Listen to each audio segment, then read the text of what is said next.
আজকে বানাবো মোচার নিরামিষ ঘন্ট।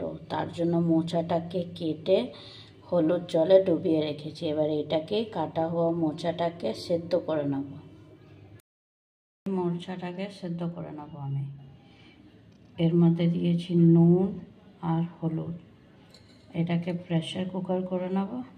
তারপরে ফের আমরা মশলাপাতি দেবো। নিরামিষ হলো বলে পেঁয়াজ রসুন কিছু লাগবে না, শুধু জিরে ফোড়ন, তেজপাতা আর একটু গরম মশলা, নুন হলুদ চিনি দিয়েই এই রান্নাটা কমপ্লিট। বাস।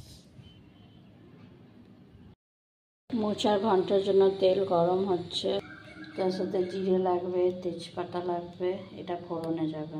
আগে তেজপাতা দিলাম, এবার জিরে দেব, আর ফোড়নে একটা গোটা শুকনো লঙ্কাও দিলাম। এবার এই आलूগুলো ভেজে নেব। और इसमें मैं आलू फ्राई करूँगी। हल्का सा नमक और हल्दी डाल के নুন আর হলুদ দিয়ে এটাকে ভাজা ভাজা করব। এটার মধ্যে হলুদ আর একটু আদা কুচি দিলাম আর একটু লবণ দেব স্বাদ মতো। আর এই যে আমার মোচাটা সেদ্ধ হয়ে গেছে, এটা ভাজা হলেই আলুটা আমি মোচা দিয়ে দেবো। সেদ্ধ করা মোচাটা দিলাম, এবার ভালো করে ভাজবো। তারপরে জিরে গুঁড়ো আর ঘি গরম মশলা দিয়ে আবার কিছুক্ষণের জন্য ঢাকা রেখে সেদ্ধ হতে দেবো একটু।